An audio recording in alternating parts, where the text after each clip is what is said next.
तो मोदी सरकार को बाहर के लोगों का ज़्यादा है, इस देश के लोगों का नहीं है। इसलिए इस तरह के लोगों को, जिनको बाहर का ज़्यादा फिक्र है, उनको सत्ता से भी बाहर कर देना चाहिए। क्योंकि उन्होंने जो 3000 करोड़ का एलिगेशन लगाया एसकेएम ऊपर, हम उसका सबूत मांग रहे थे कि आप सबूत दो या अपनी गलती मानो।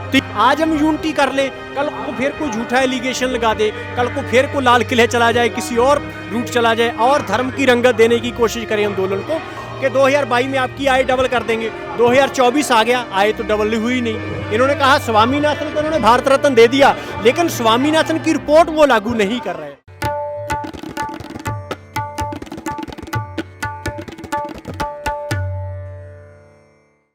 किसानों को दिल्ली पहुंचने में समस्याएं भी हुई हैं। मैदान गीला हुआ और फिर स्टेशंस पर उनको रोका गया, जबकि इजाज़त दे दी गई थी कि लगभग 5000 किसानों को 5 घंटे के लिए दिल्ली के रामलीला मैदान में महापंचायत करने को मिलेगी। हमारे साथ कीर्ति किसान यूनियन के राजेंद्र सिंह मौजूद हैं, जो कि पंजाब से आए अपने लोगों को लेकर के। संयुक्त किसान मोर्चा के सदस्य भी हैं, किसान नेता भी हैं, उनसे बात करते हैं। किन समस्याओं का सामना करना पड़ा आज यहाँ पर आप लोगों को पहुँचने के लिए? देखिए सौरभ भाई, जो मोदी सरकार है, जो लगातार लोगों की जो डेमोक्रेटिक स्पेस है उनसे छीन रही है। पहले भी कोरोना की वजह से जहां सारे प्रदर्शन बंद कर दिए, तो 2020-21 का जब इतिहास का आंदोलन हुआ तो हमने वो डेमोक्रेटिक स्पेस वो रीइंस्टेट की। तो एक बार फिर इनको लगा कि पहले पंजाब के कुछ संगठन जो दिल्ली को चले, उन पर जिस तरह रास्ते में दीवारें की गई, कीलें ठोकेंगी, जिस तरह गोलियां बरसाएंगी, लाठियां बांधी गई, हमारे किसानों को शहीद किया गया, तो संयुक्त किसान मोर्चा ने उसको चुनौती की तरह लिया कि हम आपको दिल्ली में घुसकर दिखाएंगे। तो अब इलेक्शन का माहौल था और सरकार की इतनी हिम्मत नहीं थी कि 50,000 किसानों को बॉर्डर के आसपास वो रोक ले। उनको मजबूरन ये परमिशन हमको देनी पड़ी, लेकिन उन्होंने परमिशन तो दी, लेकिन हमें लगातार ख़राब करने की कोशिश की। ग्राउंड में देख लीजिए, पानी उन्होंने छोड़ा कि हमारे बहुत सारे किसान वहाँ बैठ नहीं पाए, उनको इधर उधर तुरना पड़ रहा है। दूसरा कि जितनी भी दिल्ली को ट्रेनें आती थी, पंजाब से, हरियाणा से, यूपी से, सभी ट्रेनों को घंटों लेट किया गया।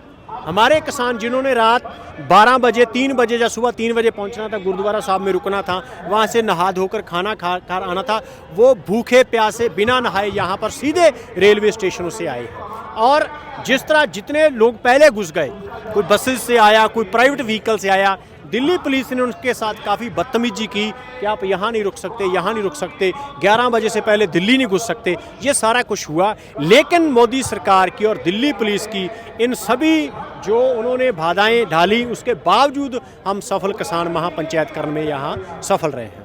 राजेंद्र जी, किसानों में एकता नहीं है, आधे किसान शंभू बॉर्डर पर हैं, उसमें कुछ संयुक्त किसान मोर्चा के ही लोग हैं ज़्यादातर, चाहे वो पंधेर तो खैर मजदूर किसान का समिति के हैं, लेकिन जो बाकी लोग हैं, डल्लेवाल साहब हैं और भी बहुत लोग हैं, मंजीत सिंह राई हैं, दोआबा के सब लोग हैं। क्या किसान संगठन एक नहीं है? क्या किसानों में फूट पड़ गई है? ये भी बातें होती रहती हैं।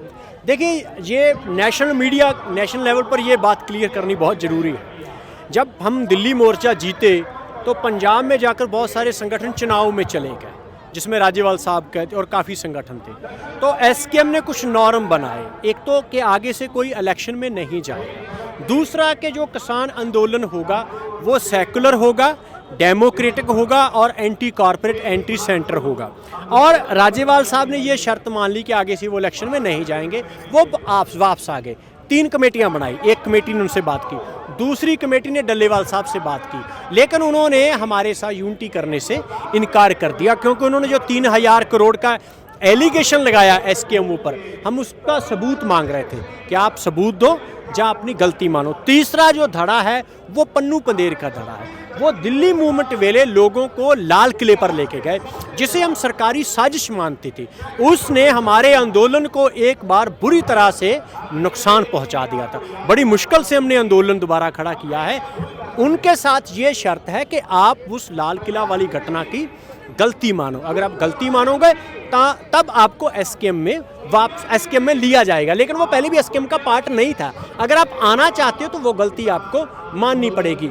जब तक ये हम यूनिटी चाहते हैं, लेकिन हम यूनिटी प्रिंसिपल बेस्ड चाहते हैं कि प्रिंसिपल के लेवल पर हो। आज हम यूनिटी कर लें, कल को फिर कोई झूठा एलिगेशन लगा दे, कल को फिर कोई लाल किले चला जाए, किसी और रूट चला जाए और धर्म की रंगत देने की कोशिश करें आंदोलन को, वो ठीक नहीं रहेगा, इसलिए वो हम लोग बर्दाश्त नहीं करेंगे।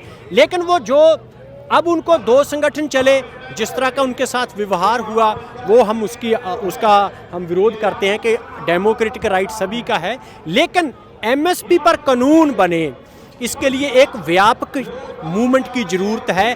पहला आंदोलन में उन लोगों ने पार्टिसिपेट किया जिनको एमएसपी मिलता था पंजाब हरियाणा का। एनएसएसओ की स्टडी है कि 77% जो इस मुल्क की पीस एंट्री है, उनको ये ही नहीं पता कि एमएसपी होता क्या है। तो उनको पहले समझाना पड़ेगा, ऑर्गेनाइज करना पड़ेगा, एक नेशन वाइड एक व्यापक किसान आंदोलन होगा, एक दो स्टेट्स के आंदोलन के साथ काम नहीं चलेगा, तभी एमएसपी पे खरीद गारंटी का कानून बन सकता है, उससे पहले संभव नहीं है। तो लेकिन आप लोग प्रदर्शन अलग अलग कर रहे हैं, लेकिन मुद्दा वही है कि एमएसपी की गारंटी मिले, जो वादे हुए थे 9 दिसंबर वाले, वो सारे वादे पूरे किए जाएं। एमएसपी की कानूनी गारंटी तो नहीं मिलती है अभी तक, तो सरकार देने को है भी नहीं, सरकार चुनाव में आ गई है और तो किसानों से बातचीत भी अब बंद हो गई है कि एमएसपी की गारंटी को लेकर के अगर डाइवर्सिफाई करोगे तो हम 5 साल देंगे। तो एमएसपी की कानूनी गारंटी को लेकर के क्या आप लोगों को संयुक्त दिल्ली कूच का प्लान, जैसे पिछला आंदोलन हुआ था, कभी होगा कि संयुक्त किसान मोर्चा या संयुक्त किसान मोर्चा अराजनैतिक मिल करके कुछ ऐसा करें, या फिर ऐसे ही बिट्स एंड पीसेस में आप लोग प्रदर्शन करते रहेंगे, अलग अलग करते रहेंगे? नहीं, हम बिट्स एंड पीसेस में नहीं कर रहेंगे।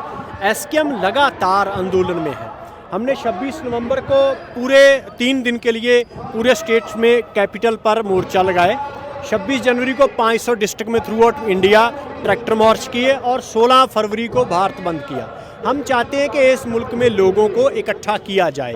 अगर जब जितनी बड़ी यूनिटी बनेगी उतनी बड़ी स्ट्रगल ही हो सकती है। दूसरी बात, जो इलेक्शन का इशू है, इलेक्शन आ रहे हैं, तो जो मोदी सरकार ने 10 सालों में किसानों के साथ वादा किया कि 2022 में आपकी आय डबल कर देंगे, 2024 आ गया, आय तो डबल हुई नहीं। इन्होंने कहा स्वामीनाथन को इन्होंने भारत रत्न दे दिया, लेकिन स्वामीनाथन की रिपोर्ट वो लागू नहीं कर रहे। 75,000 करोड़ की दालें हर साल बाहर से आ रही है, लेकिन हम पर कंडीशन लगाई जाती है। जब कनाडा से 75,000 करोड़ की दाल लेते हैं तो ट्रूडो पर कौन सी कंडीशन लगाते हैं? ट्रूडो पर कोई कंडीशन नहीं है उस देश पर। हमारे किसानों पर कंडीशन है कि आप ये फसल बोएगे तो खरीदेंगे, अगर ये फसल छोड़ोगे तो विद कंडीशन कुछ भी नहीं होता। इसी तरह 22 million tonne edible oil average per year बाहर से आता है, लेकिन हमारी सरसों, हमारा सूरजमुखी नहीं खरीदा जाता। क्या इस देश के सरसों का तेल इस देश के लोग नहीं खा सकते? सूरजमुखी का तेल इस देश के लोग नहीं खा सकते? तो मोदी सरकार को बाहर के लोगों का ज़्यादा है, इस देश के लोगों का नहीं है। इसलिए इस तरह के लोगों को, जिनको बाहर का ज़्यादा फिक्र है, उनको सत्ता से भी बाहर कर देना चाहिए। ये कंपेन हम इलेक्शन में चलाएंगे। आगे क्या करेंगे? आगे एक्सपोज करेंगे, इनको बताएंगे कि ये कारपोरेट के लोग हैं, कारपोरेट के पक्ष में सोचते हैं। इस देश का जल, जंगल, जमीन और जितने भी रिसोर्सेज हैं इस देश के, वो एक कौड़ियों के दाम कारपोरेट घरानों को बेच रहे हैं। ठीक है, तो हमने राजेंद्र सिंह से जाना कि किसान एक क्यों नहीं है, आगे क्या करेंगे और यहाँ दिल्ली पहुँचने में उनको क्या कुछ सहना पड़ा, बदनाम हुए, फिर भी आंदोलन आगे जारी रखेंगे और एक्सपोज करते रहेंगे। एक चुनाव है, चुनाव में अगर बीजेपी सरकार जीती तो शायद ये मैसेज जाए कि आप लोग एक्सपोज करने में असमर्थ हो गए, लोगों को नहीं जगा पाए आप लोग। देखिए, वो एक जंगल में आग लगी तो एक चिड़िया वो पानी अपनी चूंच से लाती थी, उस पर डालती थी, तो एक बंदर साइड में बैठा हंस रहा था। तो चिड़िया ने पूछा, आप हंस क्यों रहे हो? उसने बताया कि अरे इतना बड़ा जंगल है, आग लगी है, तेरी एक चोंच पानी से ये आग नहीं बुझेगी। वो कहती ये हो सकता है आग ना बुझे, लेकिन कल को जब जंगल का इतिहास लिखा जाएगा, मेरा नाम उन लोगों में आएगा कि जंगल में आग लगी थी, एक चिड़िया बुझाने की कोशिश करती रही और एक बंदर साइड में बैठा हंसता रहा। हम इस देश में जो आग लगाई है कारपोरेट ने मोदी जी की गवाही में, उसको बुझाने की कोशिश कर रहे हैं। बुझा पाएंगे ये इस बात पर है कि कितने लोग तैयार होते हैं। तो आपने सुना, राजेंद्र कह रहे हैं कि कुछ भी हो, लेकिन इतिहास जब लिखा जाएगा तो किसानों का नाम भी उसमें लिखा जाएगा। सहयोगी शाइन के साथ Saurabh Shukla, the Red mic.